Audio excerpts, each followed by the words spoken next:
¿A quién no les gustan los atajos? Como que, ay, qué aburrido, ¿no? Ir tan lejos cuando hay un camino corto, un shortcut, un atajo, un atajo. Tal vez oyeron el cuento aquel, el chiste cristiano, que dicen que un hermano iba a la reunión de oración el miércoles en la noche y se le había hecho tarde. Entonces, para ya no llegar más tarde y no dar la vuelta a toda la cuadra, se le ocurrió agarrar un atajo, pero era cruzando un cementerio. Y se dijo, ¿qué tiene? Al cabo yo tengo al Señor, yo no le tengo miedo a los muertos. Y se metió por el atajo en medio de las tumbas, allí iba. Pero estaba tan oscuro en algún punto del cementerio y no se dio cuenta que había una lápida abierta. Hicieron el hoyo, lo dejaron así destapado y él iba así, pero corriendo casi para llegar a la reunión de oración y ¡zas! Que se cae en el hoyo. No, pues imagínense. Con toda la fe del mundo le empezaron a dar ñañaras y dijo, ay, entonces empezó a tratar de salir del hoyo, ¿no? Pero no podía, brincaba y no, y después de mucho batallar, se resignó y dijo, no puedo, se cansó. Dijo, no, pues me voy a tener que esperar a que amanezca para que alguien llegue y me ayude. Así que él se arrinconó allá abajito de la tumba, se arrinconó a esperar, pero venía otro hermano que venía más tarde que él. Y se le ocurrió la misma idea. Ya venía tarde, dijo, no, pues, el atajo. Y se mete por el cementerio y así, lo mismo. Iba ya corriendo, cuando menos piensa, se va al hoyo, ¡paz! Y cae allá adentro. Y el otro ahí está ya medio dormido y despertó por el golpazo, ¿no? El ruido, ¡pum! Y el otro empezó a hacer lo mismo, tratar de salirse, ¿no? Tratar de salirse y el otro nomás lo estaba acá medio despejándose del sueño cuando lo empezó a ver y empezó a pensar, dijo, y pobrecito, está igual que yo. Y ahí, ay, es el hermano Gertrudis, era, oh, oh. Entonces él queriendo ayudar al hermano le dijo, Gertrudis, ni lo intentes, jamás escaparás de aquí. Pero el otro no sabía que era el hermano. Cuando oye la voz, no hombre, pega un brinco de gato, hermanos, y sale de la tumba, ¿no?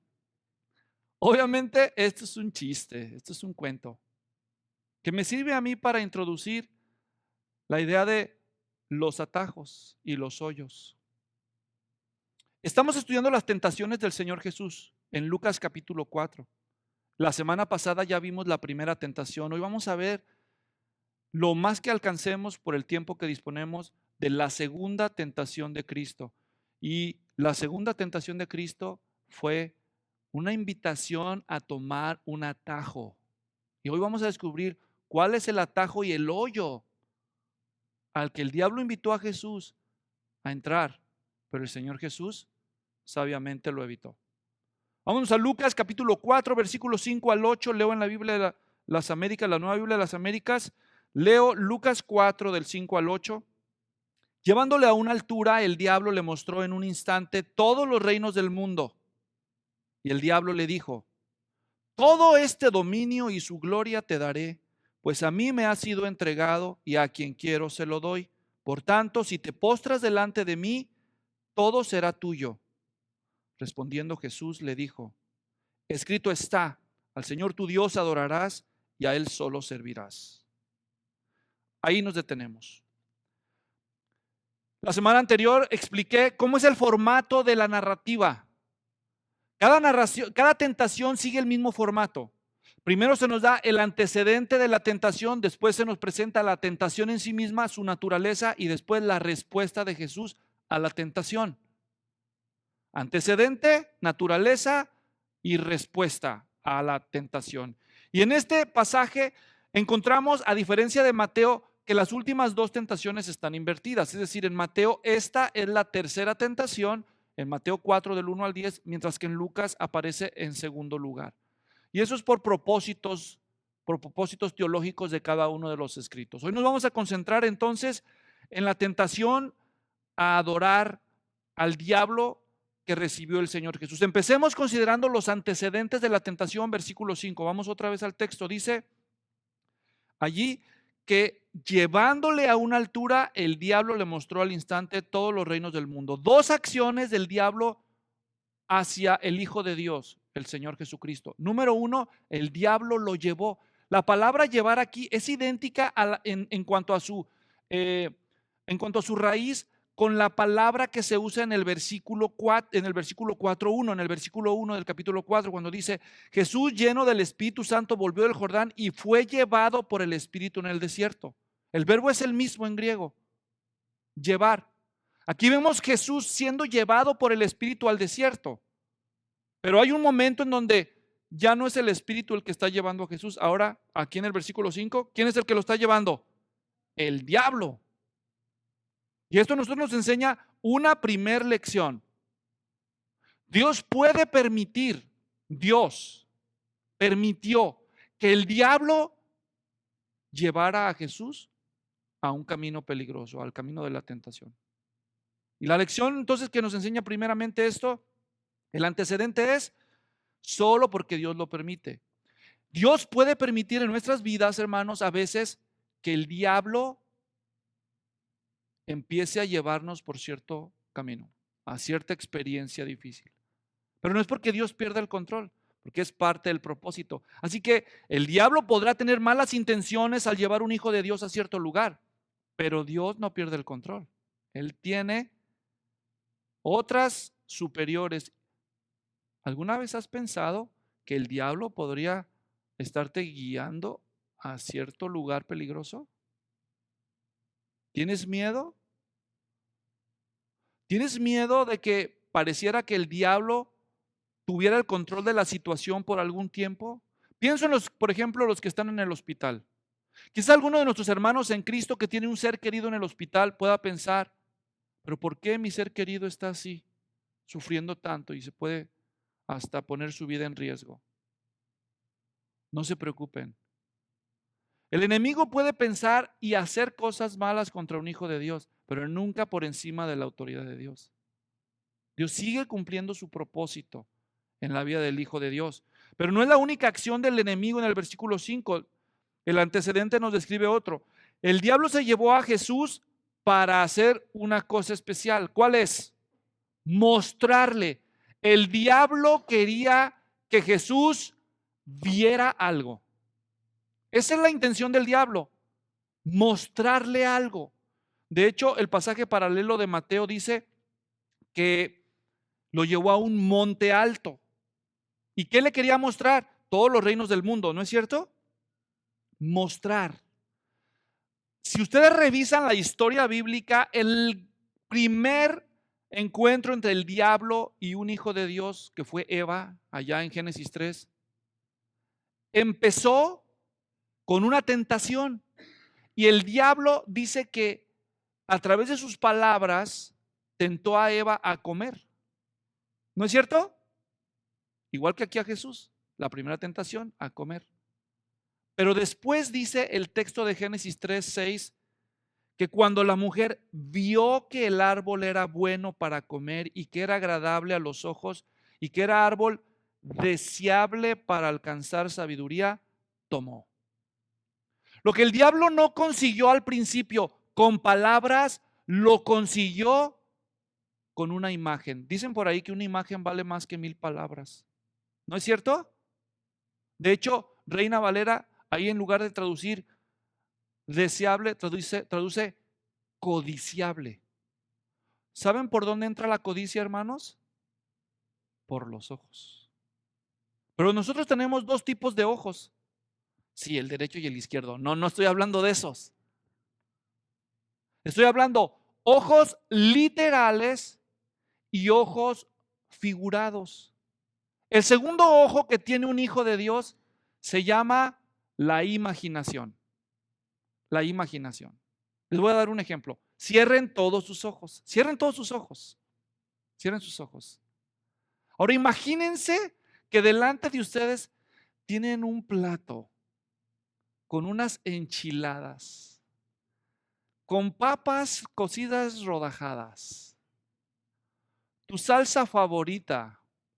Si eres mexicano, le agregas tus nopalitos. Y luego ahí tienes tu refresco favorito a un lado. Y ahora llega tu hijo y te lo tira en las piernas. Abran sus ojos.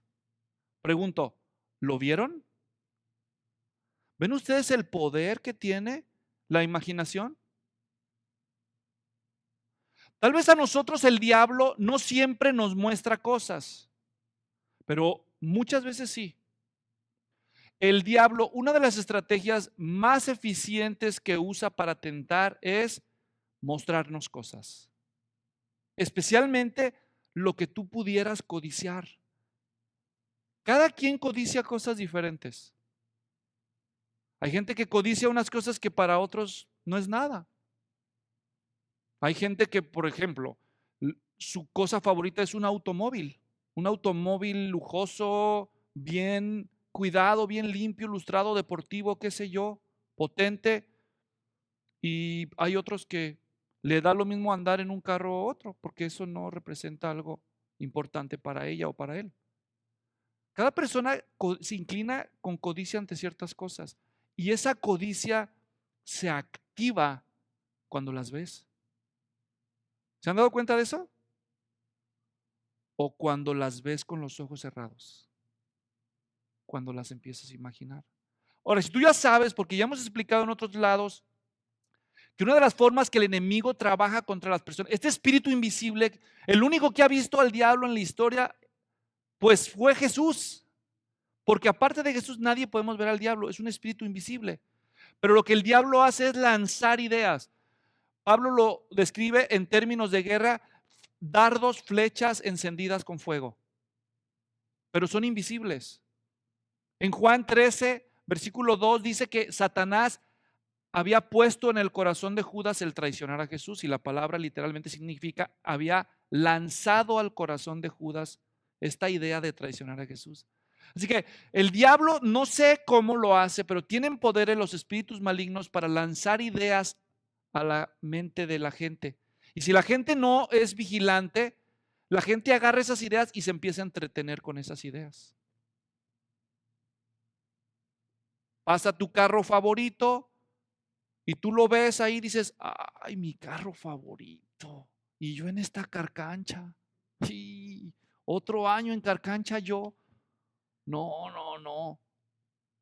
Y allá me están dando un crédito bien fácil. Pero si lo agarro sin consultar a mi familia, especialmente a mi esposa, así me va a andar yendo. No me importa. Además, le llega esta segunda idea. ¿Quién manda? ¿Quién trabaja? No, pues sí, yo. ¿Verdad que sí, Sata? Yo por algo te lo digo. Más sabe el diablo por viejo que por diablo. Pues sí, tienes razón. Amén, hermano. Digo, ¿verdad? No funciona así. No te habla en forma diablo, pero sí vienen ideas como en primera persona. Son ideas para mostrarnos, para mostrarnos. En inglés le dicen triggers, cosas que son como gatillos, detonan y eso nos entretenemos en eso. A veces son cosas visibles como aquí el Señor Jesús tuvo una especie de visión, hermanos. Lo sube a un cerro y luego el diablo hace que Jesús tenga la capacidad de ver los reinos. Ahorita voy a explicar qué son esos reinos. Pero antes de eso tengo que preguntarte, ¿qué es lo que tú más codicias? ¿Qué es lo que tú más codicias? El diablo te lo mostrará. El diablo te lo mostrará. Aquí cuando dice el texto, el versículo 5, que le mostró a Jesús en un instante todos los reinos del mundo, no está diciendo todos los reinos del cosmos, no es la palabra griega cosmos que significa todo el mundo, todo el globo, sino está diciéndole que le enseñó todos los reinos de el oikomene, que significa el mundo habitado. O sea, el diablo no sube a Jesús al cerro y le dice, mira las playas de Cancún, Jesús, mira el Parque Nacional Yosemite, mira las cataratas del Niágara. No le está enseñando paisajes, le está enseñando ciudades llenas de gente, de poder. Le está enseñando la gloria probablemente de los edificios de Roma. Le está enseñando los templos griegos. Le está enseñando quizás la pirámide de Quetzalcóatl allá de los mayas, le está enseñando la de Tikal, allá, yo no sé qué pero está enseñando centros urbanos donde hay mucha gente. La tentación del diablo no es a que Jesús se haga dueño del globo, sino que Jesús se haga el rey de los hombres. Esa es la tentación que le está poniendo. La vanidad de recibir la rendición de las naciones, es una tentación al poder. Era un atajo. ¿Saben por qué? Porque la profecía mesiánica decía, por ejemplo, en el Salmo 2, Dios había prometido acerca del Mesías venidero en el Salmo 2, versículos 8 y 9, pídeme y te daré por herencia las naciones y como posesión tuya los confines de la tierra. Tú los quebrantarás con vara de hierro, los desmenuzarás como vaso del alfarero. Pero la promesa mesiánica decía que aunque el Mesías iba a reinar sobre los reinos del mundo, antes tendría que sufrir. Porque también Isaías 53 dice, versículo 12, por tanto, yo le daré parte con los grandes y con los fuertes repartirá despojos, porque derramó su alma hasta la muerte y con los transgresores fue contado. Llevó el pecado de muchos e intercedió por los transgresores. Sí, será contado con los grandes y regirá sobre naciones porque murió primero. Pero aquí viene el diablo y le dice, ¿qué te parece, Jesús, si tomamos ¿un qué? Un atajo. Gloria sin cruz. ¿Qué te parece? Ser el rey de los hombres sin tener que pasar por el trago de hiel, la muerte y el sufrimiento. Te ahorras tiempo, te ahorras esfuerzo, te ahorras sufrimiento, mira. Un atajo. Entonces, qué amable el diablo, ¿no? Gracias, diablo, me estás ahorrando mucho sufrimiento. Cuidado con los atajos a la voluntad de Dios, hermanos. Cuidado. Revisa lo que codicias. Ten cuidado con los atajos. Es más, todas las tentaciones, en cierto modo, son eso, ¿o no? Es evitar el camino difícil, evitar el sufrimiento. Pero según Dios, hermanos, vale la pena esperar. Y a veces vale la pena sufrir en sus misterios. Ahora vamos rápidamente a la naturaleza de la tentación, versículo 6. Entonces, habiéndose establecido el antecedente, el diablo abre los labios finalmente y el diablo le dijo, todo este dominio te daré, todo este dominio y su gloria te daré, pues a mí me ha sido entregado y a quien quiero se lo doy. Por tanto, si te postras delante de mí, todo será tuyo. Y ahí está ya la tentación bien clara y directa. 5 cosas que yo observo de las palabras del enemigo. Aquí van. Número 1, Satanás es un traficante de adoración. El diablo normalmente no necesita ni quiere nada, pero hay una comezón, una urgencia que tiene por algo. ¿Y qué es? ¿Lo notaron? ¿Qué es? Adoración. Adoración. Y dije traficante, porque ¿qué es un traficante? Uno que está dispuesto a usar el negocio sucio para conseguir lo que quiere. Para hacer sus negocios, para hacer un bargain, para hacer un trueque, ¿no? Yo te doy, tú me das adoración. Él está dispuesto a dar mucho a cambio de que lo adoren. Entre más alto sea el rango de la persona, más alta va a ser la oferta del diablo. Como está tratando aquí con Jesús. Ahora, quiero que pongan las cosas en perspectiva. Miren, así no es la idea de esto. No es Jesús está aquí y el diablo está aquí. Y aquí está el diablo diciendo, pues órale, vente, hijo de Dios, aquí, a ver, vamos a ver quién. No, así no es el cuadro. Miren, el cuadro real es así. Acá está el hijo de Dios y acá está el diablo. Ese es el cuadro real. Jesús no fue al desierto a ver, y el diablo me va a tentar, y si caigo, ay, se veía. No, no. Jesús fue al desierto, como dicen vulgarmente, a partirle su mandarina en gajos al diablo. A mostrarle quién manda aquí. Él no fue allí a sufrir a merced del diablo. Jesús fue ahí a demostrarle que aquí mis chicharrones truenan. Ya llegó aquí. Entonces el diablo lo único que puede hacer con Jesús es ofrecerle todo lo que él piensa tener. Porque la apuesta con Jesús va todo por el todo. ¿Me entienden? Es que no tiene de otra el diablo. Revisen ustedes los evangelios, díganme en dónde hay un solo pasaje que Jesús se encuentra con los demonios y los demonios acá se le ponen al tú por tú a Jesús. ¿Han visto cómo reaccionan los demonios cuando Jesús se aparece? ¿Cómo? Chillando, temblando. No nos atormenten.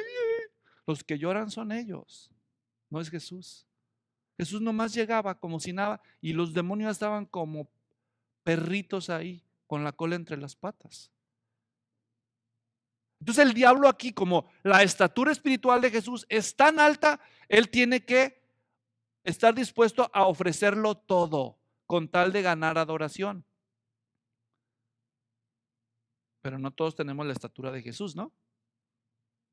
¿Cuál es tu precio? Tal vez el diablo no venga contigo y te diga, te ofrezco todos los reinos del mundo si te postras y me adoras. A lo mejor con que te diga, mira nomás qué muchachón. Mira nomás qué muchachón. ¿Eh? Y tú con este esposo acá. A lo mejor con eso tienes tú. O a lo mejor tú llegas ahí en una necesidad y dices, mira nada más, uno de a $100 ahí sobre el counter, sobre el pretil, ahí lo dejaron y se fue el empleado. Y tú con necesidad, no traes ni para la gas. Entonces, dependiendo el gallo, pues es la pedrada, ¿no? Dependiendo la estatura, es lo que Satanás puede usar para tratar de comprar la adoración. Por eso permíteme preguntarte, ¿cuál es tu precio? ¿Hasta dónde llega tu cristianismo? ¿Cuál es tu precio? Tengo malas noticias. Si tú pones el precio, tal vez el diablo te lo va a cumplir. Por eso debemos tener mucho cuidado. Pero no te lo va a cumplir en serio, te lo va a mostrar. ¿Entienden? Te lo va a mostrar. Segunda cosa que vemos aquí rápidamente. En la frase dice, pues a mí me ha sido entregado. El diablo quiso aparentar ser soberano, pero no es soberano. Un soberano es uno que no le rinde cuentas a nadie porque él tiene el poder absoluto, él no lo recibe de nadie. El diablo quiere parecer soberano, pero no es soberano. Es cierto, dice 1 Juan 5:19, que el mundo entero está bajo el poder del maligno, pero el diablo no puede hacer nada que Dios no le dé permiso de hacer. Entonces, la autoridad de Satanás siempre depende de los permisos de Dios. Tercero, Satanás es un mentiroso. Satanás le está diciendo a Jesús, le dice en el versículo 6, a quien quiero se lo doy. Si Jesús no supiera cómo es el diablo, mentiroso desde el principio, padre de mentira. Juan 8:44. Aquí está el diablo diciéndole, te los doy todo. ¿Ustedes de veras creen que si Jesús hubiera adorado al diablo, se los hubiera dado todo? Claro que no, es un mentiroso. ¿Han visto mujeres que son víctimas de violencia doméstica y tienen años viviendo así? Y luego las conoces y le dices, pero ¿por qué estás ahí? Porque el tipo les dice, no, perdón, ya no lo voy a volver a hacer. Ya, es que yo te quiero. Y la engaña otra vez. Y la engaña. Mentira tras mentira. Por eso nosotros debemos aprender del Señor Jesús, hermanos. Lo que tú más codicies, puede ser que te lo encuentres y se te ofrezca, pero no confíes, porque el diablo es mentiroso. Es padre de mentira. Cuarta observación. Satanás influye invisiblemente en los poderes humanos. Los antiguos pensaban que el poder que gobernaba el mundo, ¿quién era? Roma. Y aquí se nos revela algo espiritualmente. ¿Quién está detrás de Roma? Los demonios. Daniel capítulo 10 dice que cuando Daniel oraba en busca de la respuesta a la visión que había tenido, se alargó su ayuno y su oración hasta que aparece un ángel y le dice, desde el primer día que levantaste tu oración, fui enviado, pero el príncipe de Persia se me opuso.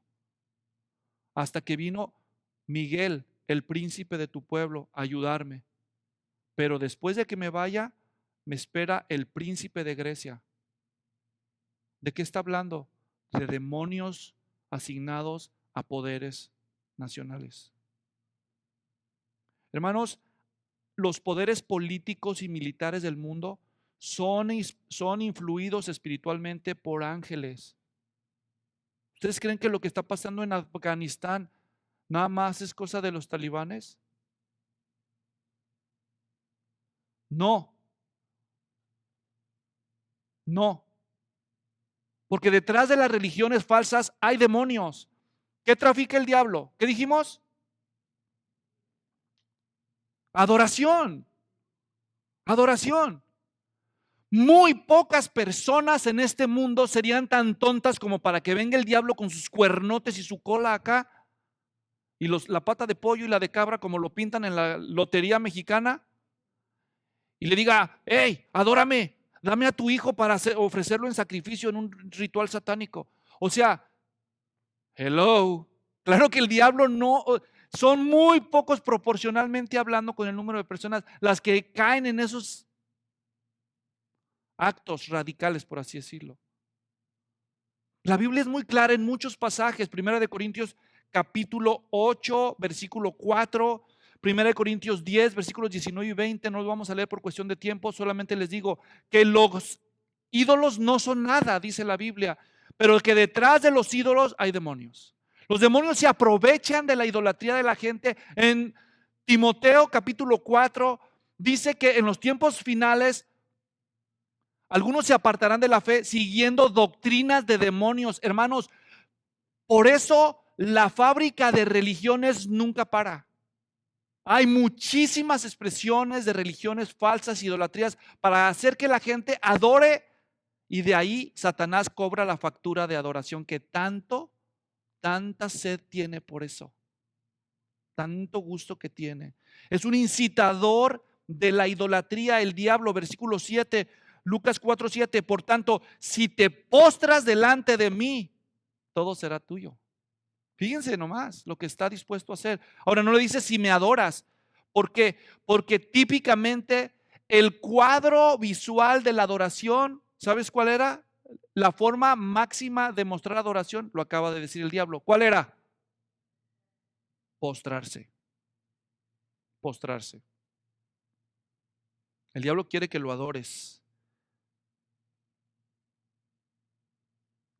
¿Saben que el presidente de México, López Obrador, en su campaña a la presidencia dijo que era cristiano y muchos pastores y cristianos lo siguieron? ¿Sabían eso? Y el día que se hizo presidente, volvió a decir que era cristiano, pero se bajó allá al Zócalo de la Ciudad de México y vinieron los chamanes de los grupos étnicos mexicanos y le hicieron actos de adoración a los ídolos prehispánicos. ¿Y qué creen que hizo el presidente? Pues participó con ellos. Eso es un ejemplo de cómo la gente no discierne. No discierne. Aquí va mi reto para ti. Nunca más te vuelvas a postrar ante nada ni nadie en adoración. Jamás te vuelvas a postrar ante una imagen ni ante una persona en adoración o veneración o como lo quieras llamar, bajo ninguna circunstancia. Solamente debes adorar al Dios invisible, al Dios eterno, inmortal, invisible, al único y sabio Dios, nuestro Salvador. Ahora, para todos los que dijeron amén y los que lo pensaron, ¿cuándo fue la última vez que te postraste ante el Dios verdadero?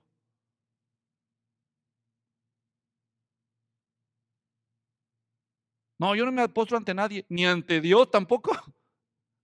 El Dios verdadero.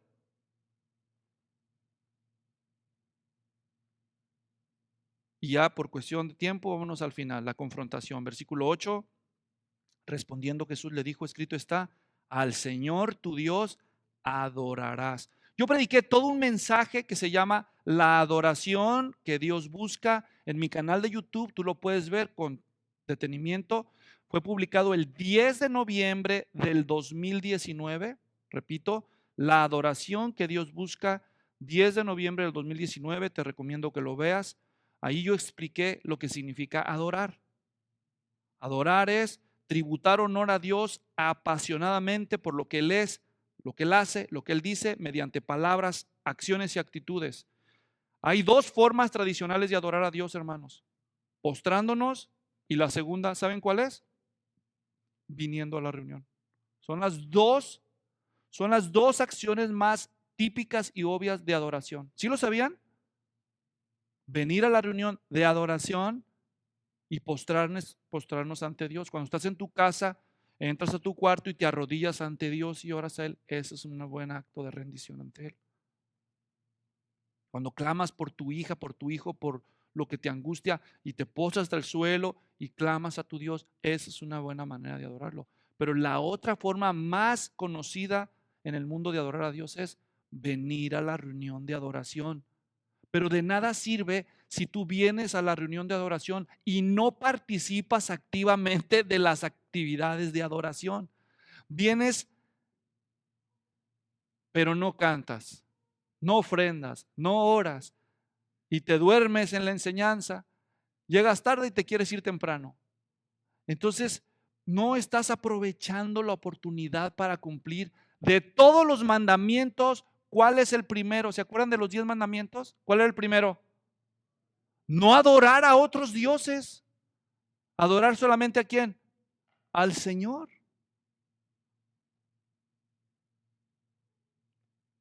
Entonces, ahora, si ustedes hubieran leído este versículo, hermanos, porque Jesús está citando otra vez el Antiguo Testamento, Deuteronomio capítulo 6, versículo 13. Si tú hubieras leído Deuteronomio 6, 13, hubieras descubierto que dice diferente. ¿Y por qué Jesús lo cambió? Allá dice: al Señor tu Dios temerás y a Él solo servirás. Pero cuando Jesús lo cita de la Septuaginta, o sea, de la versión griega, Él dice: al Señor tu Dios adorarás. No dice temerás. ¿Y qué nos enseña esto? Que en la mente del Señor Jesús, adorar no solo es postrarse ante Dios. Adorar a Dios también es temerlo. Temer a Dios es lo que llamamos piedad. Ser piadoso es vivir en donde quiera que vas y en cualquier lugar que tú estás, vives con respeto, con temor de Dios. Ser piadoso. Eso es vivir en un espíritu de adoración. Y luego la otra forma de adorar, y a Él solo servirás, latría, de donde viene la palabra idolatría, es adoración a un ídolo, a una imagen. Latría significa adorar, pero también significa servir. Nosotros le damos adoración a Dios cuando lo servimos. Y aquí es la pregunta que te hago: ¿tú sirves a Dios? ¿Sirves a Dios? Tú puedes decir que tú no adoras al diablo. Eso espero. No vuelvas a participar en rituales de religiones falsas, aunque los practiquen tus parientes que tanto amas, porque no se los están ofreciendo a Dios, sino al enemigo. Ok, no voy a hacer eso. ¿Comprometes a la ligera congregarte para adorar a Dios? Les recuerdo que nosotros no vinimos aquí porque se enoje el pastor o el hermano, no. Todos venimos aquí porque les damos nuestro tributo de adoración a Él. Y si yo fácilmente comprometo mi adoración a Dios, ¿qué mensaje estoy diciendo? ¿Captan el punto? Ahora, venimos, participamos activamente, pero luego nos vamos y entre semana vivimos de manera reverente. Y si venimos, no solo venir de manera pasiva, pero de manera activa, servimos al Señor. Nosotros nos habíamos ofrecido, mi esposo y yo, para hacer el aseo esta semana. Y cuando llegamos a hacer el aseo ayer, ya estaba limpio. Entonces le hablé a unos hermanos y les dije: oye, nos tocaba a nosotros. Y dijeron: oh, ya lo hicimos nosotros. Me dio gusto ver gente que entiende el privilegio de servir a Dios. Eso es adorar al Señor, hermanos. Al Señor tu Dios temerás, a Él solo servirás, a Él solo adorarás. Conclusión: el diablo sabe lo que le gusta a tus ojos, te lo puede mostrar. te puede prometer que te lo dará si tú pagas el precio que te ponga. Que Dios nos ayude, hermanos. Esta es una lucha muy importante. La adoración cristiana es en el corazón del asunto. El primer mandamiento tiene que ver con este asunto de la adoración. En el próximo de esta serie continuamos con la tercera y última de las tentaciones del Señor Jesús después de su ayuno en el desierto. Oremos. Padre, gracias damos por esta escritura. Concédenos que nuestro corazón pueda resolver de una vez y para siempre: al Señor tu Dios adorarás, a Él solo servirás. En el nombre de Jesús, amén.